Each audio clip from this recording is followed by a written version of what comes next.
It's been a rocky week for the stock market. Let's bring in Brian Stutland, the CEO of Equity Armor Investments, to find out what's on his mind. Good to see you there, Brian. And the 10-year Treasury spiking this week. What does that mean for investors? So as the 10-year starts to move higher, we're going to have a repricing in terms of valuation. If you look historically, the 10-year sitting up around 4% has really taken the stock market down further relative to the amount of GDP that we're seeing right now. And so that has some investors concerned that we could have a 5 or 10% correction off the highs, that we've almost already gotten that at the start of the year. So a nice ramp up in the move in the market.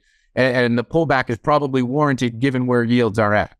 I'm hearing a bit of a bearish tone this week from traders on our show. Is that warranted? Well, I think some of the data that we are starting to see does warrant that, right? Because, I mean, we look at mortgage applications at 28-year lows now that just came out. We look at sort of the GDP growth, yes, but kind of slowing. We see layoffs occurring through a lot of the big mega cap type companies. And so this could all initiate a snowball effect of a recession, possibly. I don't think we're quite there yet. In fact, actually, when we do see rates rise, if they start to stabilize and just maintain above that 4% level, like we just talked about the 10-year, then I don't think that it comes to fruition. We probably continue to get growth. We did get some good numbers out of China in terms of their manufacturing numbers, which is usually indicative that the rest of the world is still ramping up some sort of growth and GDP growth going on. So that's why I think there is some sort of floor. Let's call it 3,900 in the S&P. If we kind of break that level, we maybe trade down to 3,800. That was sort of the lows that we saw a few months ago. And so we could maybe retest that before starting to go higher again.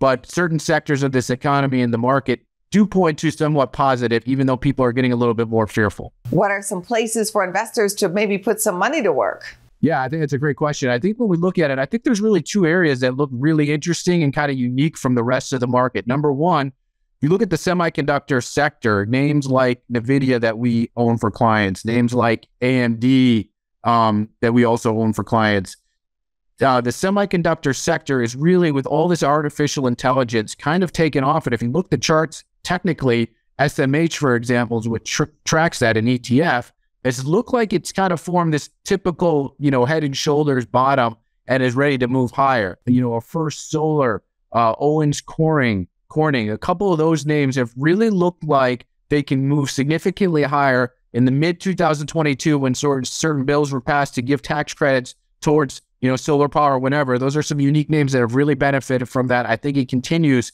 to move higher. So anything EV-ish kind of plays seem to be in vogue. Thank you for the Trader Talk, Brian.